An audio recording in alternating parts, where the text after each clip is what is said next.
Hey everybody, this is Dino at God's Men of Influence. So today's show is an interesting one because typically everybody that's been on here before is they've all gone through these different cycles, and the vast majority of them have all dropped to their knees and surrendered and said, God help me, I can't do it anymore. And that's kind of the turning point for a lot of these men. But Antonio, the guy we're bringing on here today, he's still what I'll call a baby Christian. He's working through all of this stuff, but he's definitely progressing towards it, and he's learning to lean on God. But I want you to hear his story, and man, there's a lot of stuff there, from being fatherless from the very beginning, from having a mother that wasn't necessarily there for him when he needed him, and being tossed around from his mother to his grandparents to on his own in the streets and making poor choices. And let's just see, how this ends up for this man. So take a listen. Hope you enjoy it. And when you get a chance, just go over to our Facebook page, God's Men of Influence, hit the like button and share the story with your friends. Or go to our website. And I promise you, if you go to our website, godsmenofinfluence.org, you go to the search button there and just type in whatever your problem is, and a podcast will come up of somebody I've interviewed with that same problem. It's been over 120 something men right now, so chances are somebody else has experienced it. I want you to know that you're not alone out there.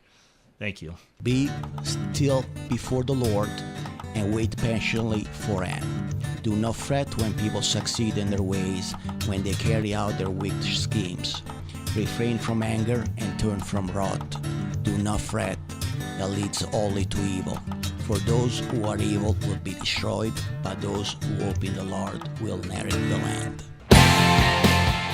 We're all children of God, but in what way do God's men actively strive to serve their Lord? At God's Men of Influence, we believe that when men are open to sharing their testimony, God's light shines into the darkness and sets loose His transforming power into our lives. Proverbs 27:17 says, "As iron sharpens iron, so one man sharpens another." Our mission is to create an environment where men can sharpen each other through the sharing of changed lives, and how through God's grace and mercy, we can become better husbands, better fathers, and better men in the service of His kingdom. Be blessed, be joyous, and be welcome here at God's Men of Influence. I'd like to introduce Antonio Zanellato to God's Men of Influence. How are you? Good, Dino, by yourself? I'm great. So before we start, I want to paint a picture of what this man looks like over here. Had no idea what he looked like, but he comes in, and I got to tell you, he looks somewhat like a tree that's been around for 500 years. He's about as thick as a man could be. He's got tattoos all up and down his arms. It looks like all over his chest and back, and a little bit coming up his neck. I guess you would say you would not want to be in a dark street corner with him. So I cannot wait to find out what this story is all about. So Antonio, thanks for coming on and agreeing to share your story with us. Thanks for having me here, Dino. I want to start with asking you what your favorite verse is and why. Well, Dino, as I mentioned the other day when we first talked, I don't read scripts nor attend the church, at least not yet. But because I knew you gave an heads up that this question was coming, and here a little disclaimer: that's the only question I prepare for. I went ahead and looked for a verse that I judge it's a good fit for me in this stage of my life, and the verse is Psalm 37:7-9. And it's be still before the Lord and wait patiently for Him. Do not fret when people succeed in their ways, when they carry out their wicked schemes. Refrain from anger and turn from wrath. Do not fret, it leads only to evil. For those who are evil will be destroyed, but those who hope in the Lord will inherit the land. So I do appreciate what you said at this stage in your life. And I've realized that, there's a season for everything. And every time we experience different things in life, a new season sometimes opens up. What is it about that verse that makes you feel connected to it right now? Well, there are a few things. With one being the fact that I am impatient, always been impatient, so I want things now, and I feel that it's now the time has come for me to actually forgo the like everything depends on me, right? Everything is about me. Everything depends on me, and put more trust in other people, and mostly in God, in Jesus. So that's one. Number two being that, as I mentioned earlier, I recently tendered my resignation with my employer without securing another job first, and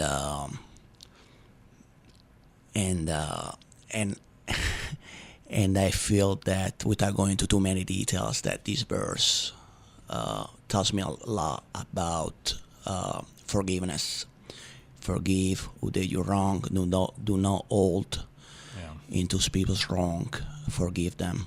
That's the only way you'll be able to find freedom and move on, and actually move on. A lot of people say they move on, but they never do. Never do. Because they kind of simmer on. You know, it's interesting about you saying that. I don't know. It's been about 3 weeks now at my church. The sermon was about letting go of certain things. Otherwise, the devil will have a hold of you. Mm-hmm. And you could be as good as you want to be outside. You could help people. You could be kind. You could be loving. But if you don't forgive somebody from the past that did something to you, he goes, that's the devil hanging on to you, and you're giving him permission to, because if you can't forgive, he uses that as a way in. I just thought that was so powerful, because I don't care who you are. Come on. Somebody's done you wrong. It is hard to forgive. Yeah, it sure is. It sure is. I know it will take a while. Yeah. To get there, but I promise myself that's what I need. That's where I need to go. For sure. So let me ask you a few more questions. I want to get just a couple little things out of the way. I'm guessing that's an Irish accent. No, actually, it's from Tennessee. Yeah, Tennessee. So tell everybody where you're from. So I'm from Italy. I'm from South Italy, Naples. And how long have you been in the U.S.? About 9 years. Okay. Yeah, a little over 9 years. I got here in December 2009. And how old are you? 38. Okay. 38, yeah. And I want to get to the meat of it, but I want to ask you a couple background questions first, so we can understand what got you to who you are and what's happened in your life. How did you grow up? Well, I grew up fatherless. My biological father left my mom when she was 8 months pregnant. I'm the only child. So I grew up for the first 8 years of my life, just me and my mom. And we were actually living in North Italy for those first 8 years. And then, for an unknown reason, I just remembered that my uncle, my mom's brother, came up there, picked me up. I was in the hospital. I had a bronchitis. Picked me up out of the hospital and dragged me down to Naples, where my grandparents were living at that time. And I've been down there with them since then. I believe my mom joined us after 2 years. Wow. Yeah, I don't have any memories of her visiting during those 2 years. She probably did visit, but just don't remember. And then, so I was reunited with my mom at the age of 10, so 2 years later. And so, yeah, I grew up pretty much between my mom and my grandparents. Let me ask you, as a fatherless child, you know, all the statistics prove that you're doomed, right? There's so many things that can happen. Were you tight with your mom is one question. And did you regarding your dad, did you have this hatred, even though you'd never met him, or did you always wish he would come back and you were waiting? So to answer your first question, was I close with my mom? No, I was not. At times I wish she was dead. She passed 10 years ago on my birthday. To cancer. She was fighting cancer for 10 years. She passed at a pretty young age, 49 years old. No, I was not. I was not close to her. Although she was my go-to person, but it was a pretty superficial, very superficial relationship. To answer your second question, it was a mix of feelings about my biological dad. Yes, I did hate him. Actually, I didn't find out. I told my biological dad was my stepdad, which, by the way, ended up dying in a car accident when I was 3 years old. Oh, wow. Yeah, we were all three driving back from Naples, going back home, and we got in a car accident where my stepdad died. My mom was in coma, I believe, for a month or so. Wow. And I was found after a day in the bushes. They thought I was crashed inside the car. Yeah, a truck driver that stopped by the scene just heard me crying and picked me up from the bushes and drove me to he put the two and two together. He knew there was an accident there the day before. Wow. So he put the two and two together and drove me to the police station. So I never got to meet my stepdad either. But nonetheless, I thought that he was my real dad. I believe my mom broke the news to me when I was 6 or 7. Yeah, I don't know. I don't know if there was really age towards my father, my biological father, but yeah, I was always hoping for him one day to come and rescue me. Well, Wow. that day never came. And how about your grandparents? My grandparents, my grandparents were different. Old school, Old school, yeah. very old school, ignorant. They grew up through World War II. Tough. They were very tough. They were selling American clothes at the age of 7, 8 years old. Yeah. So they never went to school. I believe my grandfather learned how to read and how to sign his own name when he joined the Navy. Mm-hmm. Were yeah. they loving? No, not really. No, I witnessed a lot of fights, a lot of disagreements. No, they were not. They were not loving at all.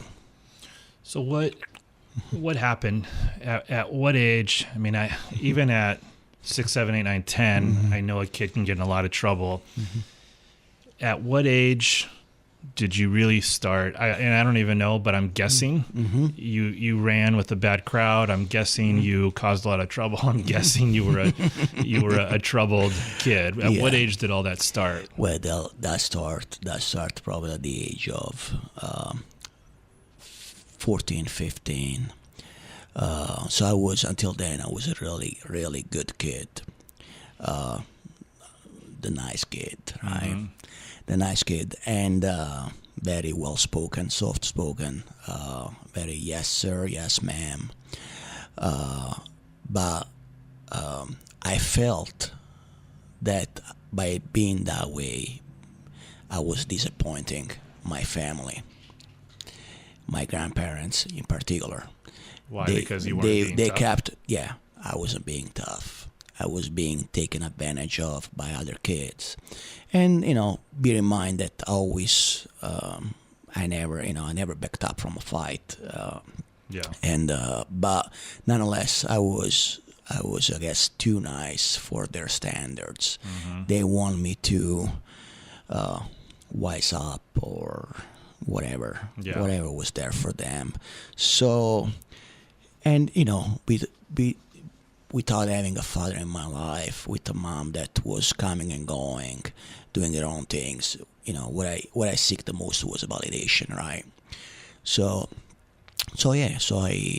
I turned into with my grandparents and my parents. My mom wanted me to be, an asshole. I don't know if I'm allowed to say the A word, but it's too late. too late now. Sorry about that. I hope there are no kids listening. So that's interesting that you say that, because usually they would want a good kid, right? But I a lot of people, and I'm sure you're all over the world listening.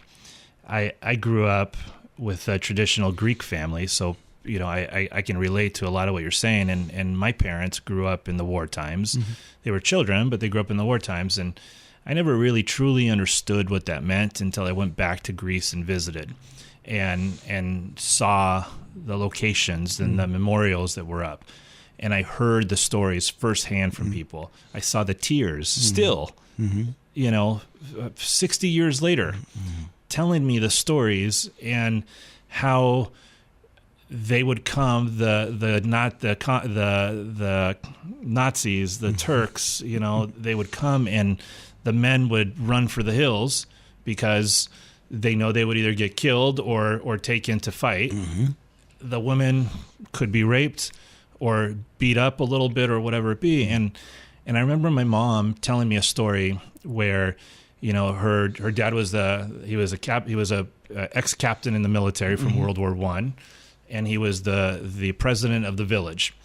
And so and he had the store in the village with the food and all that stuff. And they would always come there. And him and the big brothers all took off for the hills, otherwise they'd be executed, right? And my grandma, who probably stands at about 4'10", tough as nails though, she sat there. They came, and she had one son that didn't get out in time. So in the back, there's the mud oven, a big mud oven, and she told him to get in there, and then she filled it with brush.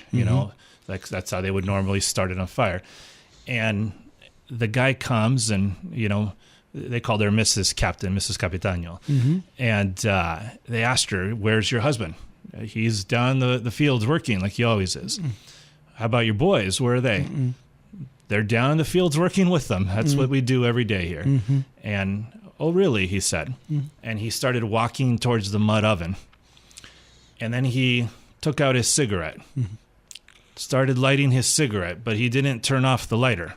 He just kept getting closer. Whoa. And my mom's telling me this story, and tears are running down her eyes. She's reliving it as a little girl seeing this happen. And her mom said, "Nope, stone cold, no, they're down in the field." As he's getting closer to lighting it, then he turns off his lighter, says, "Okay," and walks away. But those kind of memories, we don't have any clue in America what people have gone through.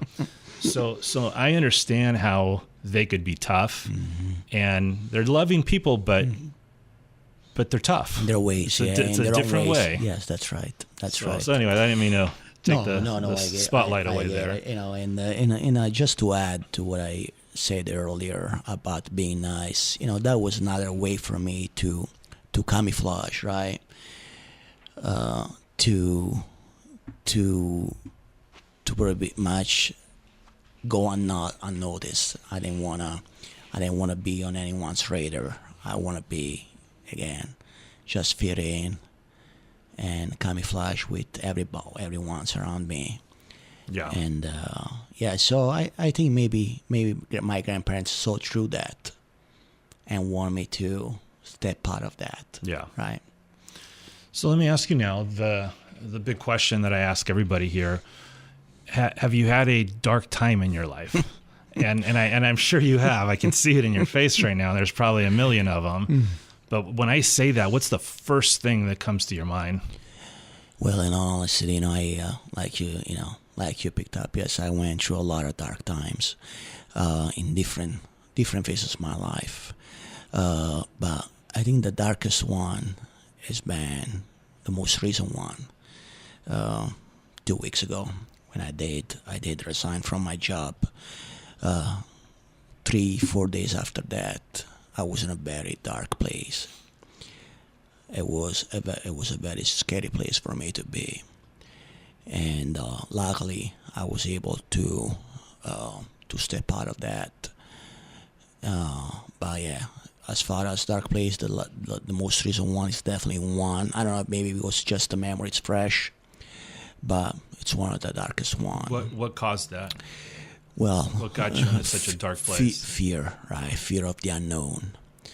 Fear of the unknown first. Shame and guilt. Guilt, bear in mind, I told you, I just, my wife and I just got our first daughters. They're twin girls. They're 6 months old. Thank you. And they're beautiful. They're a blessing. And so you have responsibility now. Yeah. Yeah. And you don't want to do what happened to you. That's right. That's right. So there was a lot of shame and a lot of guilt around what I did. Right? Again, I resigned. We thought securing another job first. So there was a lot of that anxiety, built up in my chest again, all related to the unknown, what now, and what's next, right? So yeah, I had some very scary thoughts. I knew I would never act on any of them. But I got to ask, because you keep, from what you said earlier and what you're saying now, when you say that, there's the part of me, what I'm hearing is that somebody did you wrong. Is it that, or is it the fear of you not providing? And mostly it's both, but mostly the fear of me not being able to provide for my family. Someone did me wrong, yes. You know what? I felt when I resigned, there was a sense of peace. There was no rage. There was no anger. There was actually a sense of peace. So that's what I knew. There was time for me to pull the plug on that. I could sit here and give you 100 reasons why, it was good for me to leave, and that would be all, outward projections, right? But actually, from right out the gate, I knew that was an opportunity for me to grow individually as well as professionally, but mostly as an individual. There are a lot of unhealed wounds there that I need to go to. I need to see where those are and find healing. So yeah, this is more of an inward project that it is outward. How about if we go back a little bit? There's a lot of years that we skipped, and I want to hear a little bit more about who you were as a person. Sure. So and I want to also, one more thing. When we talked before the show, usually, for everybody listening here, usually the guy that I'm interviewing has already backed down from being a tough guy, has already backed down and surrendered to God, and is going to church and is reading the Bible and is in a men's group and is doing all these things because they feel like that's what's going to make them better. And Antonio's told me that he doesn't go to church and he doesn't read the Bible. And I want to bring that out because, I know a lot of people are going to be turned off by it. And why am I even interviewing him? But he does have a strong belief and faith in God. Yes. And I, as you progress in your story, at some point, I want you to touch upon that because I know there's a lot of people out there that feel guilty because they don't go to church. Yeah. There's a lot of people that feel guilty because they believe but don't feel like they deserve to be forgiven, or don't feel like they'll ever be accepted as a Christian because they have done some bad things in their life. Got it. And I wanna hear more of your story, and then I want you to kind of address where you're at with all that. Sure. So let's go back to my teenagers here when I had the shift from being a nice guy to a not so nice guy. So that's when I start floating around the wrong crowd. Start going to the gym, boxing, lifting weights. Get my first tattoo. I think I got my first tattoo when I was 15. Back then, I mean, I say back then, but back home when it's rare that you get 15 years old getting tattoos. So I got my first tattoo. So I thought I was a tough guy, and started hanging out with the wrong crowd. Now keep in mind, my mom wasn't wasn't necessarily giving me good examples, good advices. She was hanging around the wrong crowd herself, right, doing the wrong, bad stuff herself. So anyhow, so I start pretty much robbing,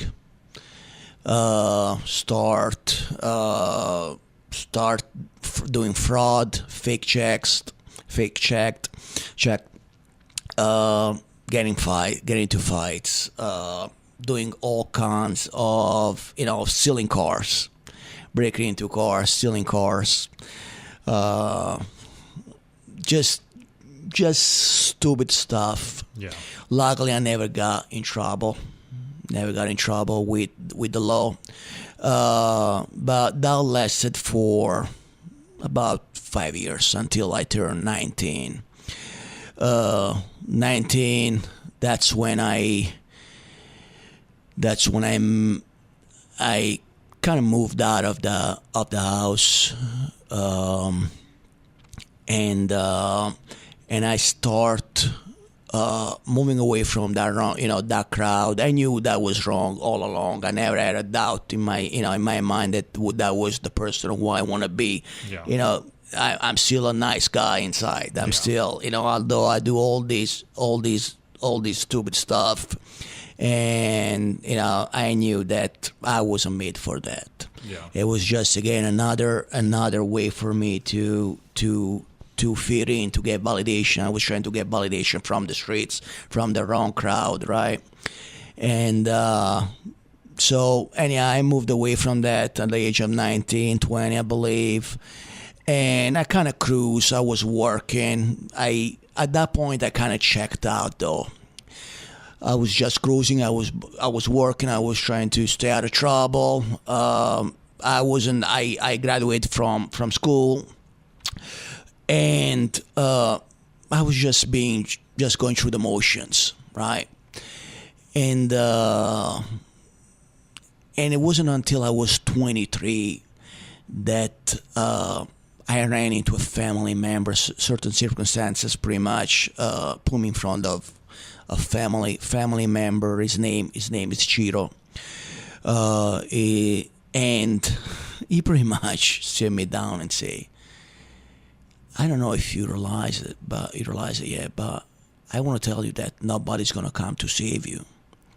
Nobody's going to rescue you. And pretty much say, your destiny, it's in your hands. Mm-hmm. And he introduced me with that. He introduced me to Objectivism. Okay. Objectivism, it's just a philosophy founded by Ayn Rand. I don't know if you're familiar with that, but pretty much one of the core values, atheism. Okay. Right. And so I embraced that. I totally embraced that. And you said atheism? Yeah. Yes, atheism. Before this period? Mm-hmm. Did you believe in God? Just at a convention, sure. Just conveniently, because that's what the family expected, that's what the culture expected. Sure. So I was showing up in church, spend 5-10 minutes shaking hands, do your cross, doing my cross, the whole drill there. Yeah. So I was I was going to God when I had a problem, praying, but not really, not really desiring anything. So that was my relationship with Christianity. And so anyhow, going back to Objectivism, so at the base of that there is atheism, one of the values, and one of the cardinal. And so I literally took my life upon my own hands, and something good came out of it. So I just snapped out of the passive and guilty stage to actually now being a productive human being. Start reading, start bettering myself, finding the right job for me, something that fulfill me, and I surfed that wave for the next 10 years, right? I was very matter of fact kind of guy, and did you care about people? No, I did not. I didn't know. I was my only goal was to make myself happy. And the idea behind that was that by making myself happy, I would have been able to make other people happy. Otherwise, if I was not happy, there was not a base or substance for me to make other happy. Yeah. So I did not care, and that was pointed out to me a few times. Although I was in denial with that, sure. It was pointed out to me a couple times, more than a couple actually. And so in the meantime I get married. And I move here to the States to be united with my wife. She's from the States. My ex-wife, she's from the States, and so I started life with her. So and she too saw some good in that philosophy. However, she, you can tell she was with one foot in and one foot out. Mm-hmm. So, but she also embraced this. She saw some good, because I was being productive. I wasn't harm anyone. I wasn't necessarily be kind, or but I wasn't being arrogant. I don't know. Maybe I was being arrogant, but I wasn't stretching my hand, right. or going out of my way to help others, right? Yeah. Anyhow. So, that marriage lasts 7 years. And before that, but that ended, much long before that. And that's when I went through another dark moment in my life. That's when infidelity kicked in. That's when I was trying to fill that vacant, in me, that I was trying to chase getting validation. Yeah. And how old were you at this point? At that point, that was my late 20s, early 30s, so not too long ago. Yeah. Not too long ago.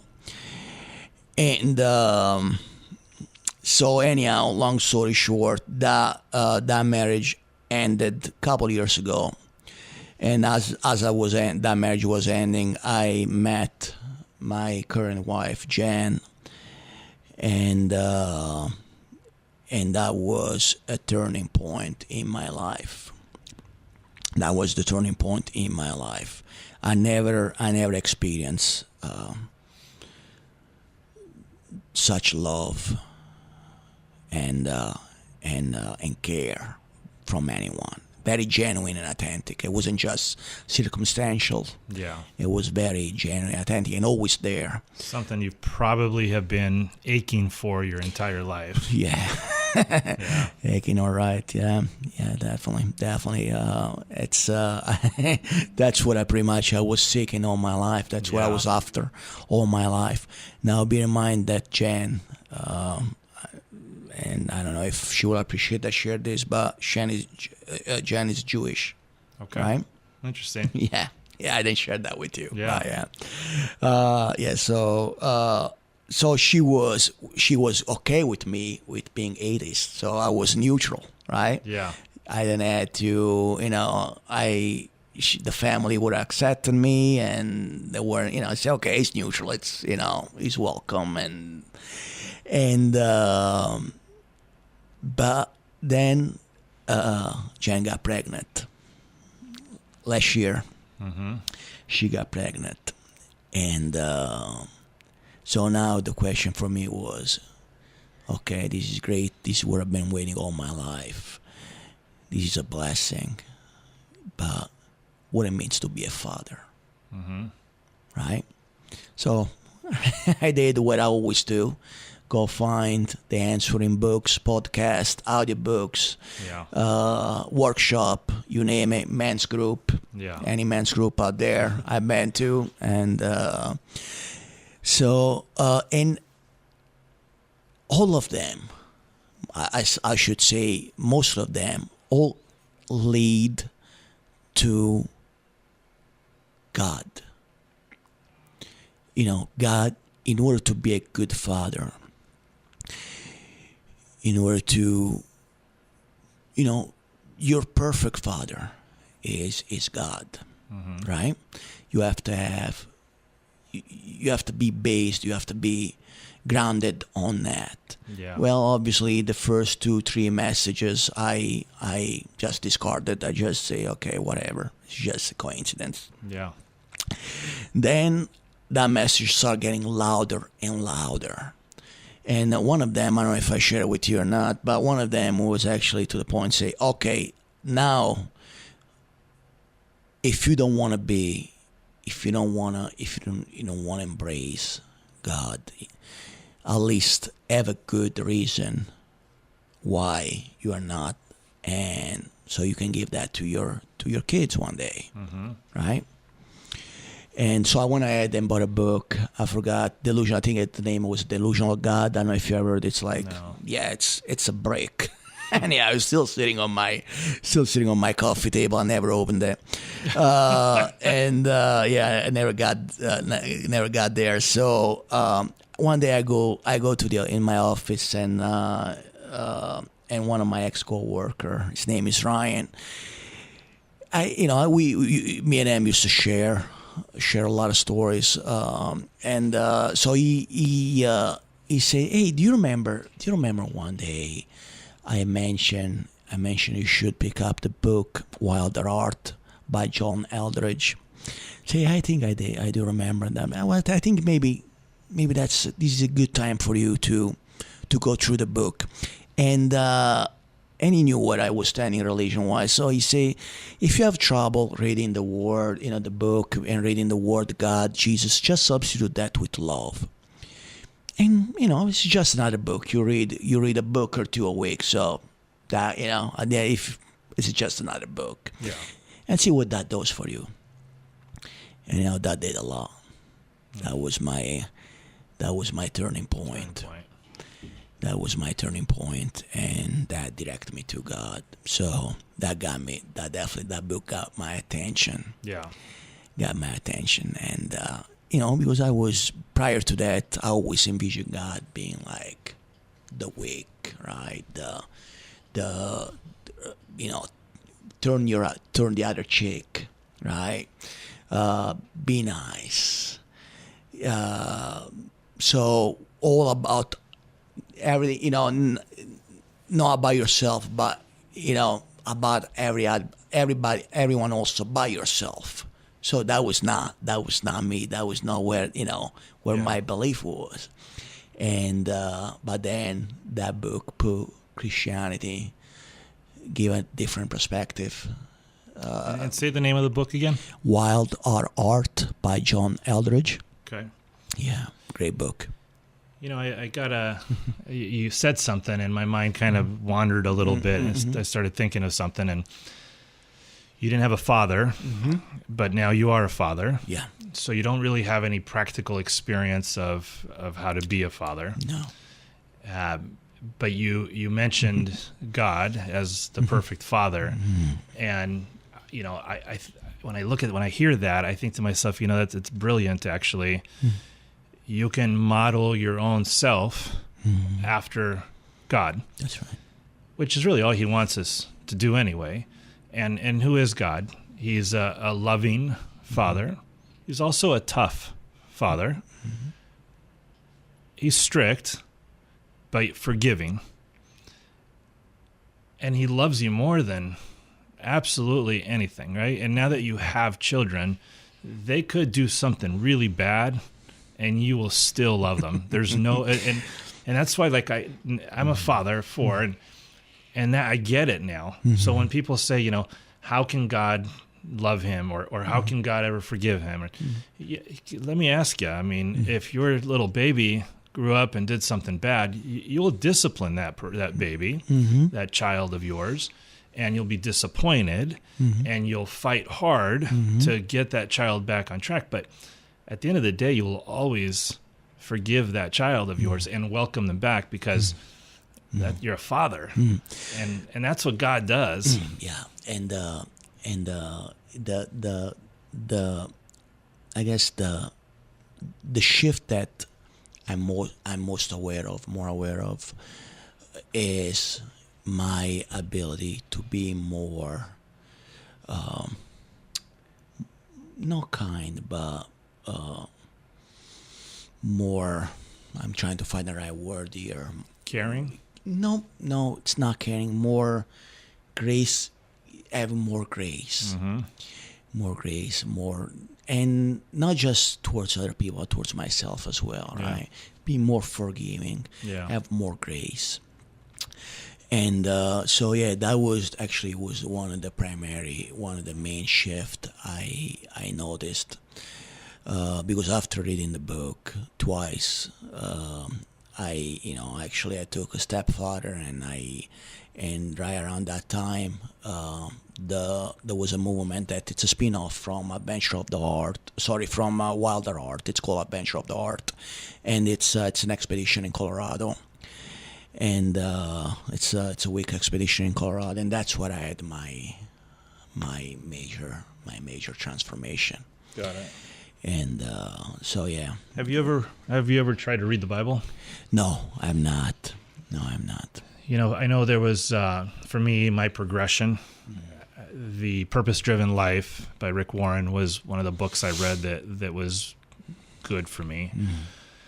And, you know, as it stands, I've asked all the men here, and it's the most read book out of all the men that's been on here as one of their favorites. So, what's the name again? The Purpose-Driven Life. Got it. Right? And because we ask ourselves sometimes, what are we here for? What do we do? You know, what's our purpose? And I would challenge you to read that. It's next to the Bible. It is the most read or sold book in the world. All right. So maybe try reading that. Yeah, thank you. I will definitely pick it up. And now I'm curious, with your marital situation, you're now, and I want everybody to understand too, like, we'll call him a baby Christian, right? I mean, he still hasn't read the Bible. He still doesn't go to church. He's got a long ways to go. Yeah. And I know from my own personal experience and from many that have come here, just because he believes in God now, it doesn't mean he can't get derailed. No. One little thing goes wrong, it can derail a man. And that's where from my personal experience now, I know how being in the Word, reading the Bible, entrenching myself in it is what makes me stronger. And knowing that I have a God to turn to ask for advice, to cry to lean on, right? Not on my own understanding, as the Bible says, but on God's. It grounds me and gives me strength. So I hope you get to that point. Yeah. No, actually, Dino, it's case in point. Actually, like I say, these past 2 weeks have been really hard for me, and God, Christianity has been my anchor. So no, I do not read the Bible. I'm not there yet. I don't go to church. And like you said, you're just not there yet. Yeah, I'm not. I'm there fine yet. with that, because I know there's a time and a place for everybody. And my relationship with God is more intimate, and it comes in a form of a dialogue. Every day in the morning, I journal. I try to listen from God. Yeah. So that's what I am right now, and it's working, and it's working out. And like I say, it's been my anchor. It's gave me the means of having be more graceful towards myself, be more forgiving, and less harsh. Right? It's allow me to, every time I hear those those noises in my head, Yeah. those evil spirits in my head, judgment and fear, and all those that we are familiar with. I'm more keen on turning to God and say, God, what do you have to say to me? Yeah. What this is about? What do you have to say to me? And he's allowing me to tune off those voices. Yeah. Cool. And be with them, and telling me that everything is going to be okay. Everything's going to be fine. So yeah, and this is the type of relationship. This is a type of relationship that I judge I need from God right now. Yeah. And I'm not saying that the church, the Bible will come eventually. I'm just saying, like I said earlier, it's not. I'm not there yet. Yeah. Yep. I get it. Everybody has stages. I have stages. Yeah. I've gone through a lot of them, and maybe it'll never come. I don't know, but it's a natural progression. I pray that it does come for you, because I enjoy now. I enjoy going to church. I didn't for a long time, but now I do, and I get a lot of good out of it.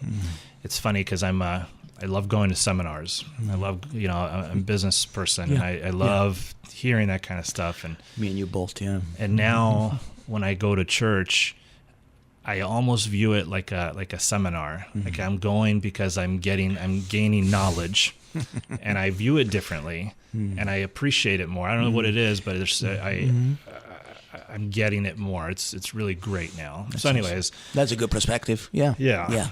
So, it's time to finish this up. But for everybody listening right now, we really appreciate you listening. I hope that you guys can take a moment just to pray for Antonio and help him find a new place of employment.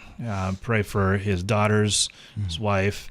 He's got a lot on his plate right now, and I know he's fearful of how it's all going to turn out. So we all want to help pray for him and put him in a good place, and to pray for his expanded growth in his belief in God and in his ways.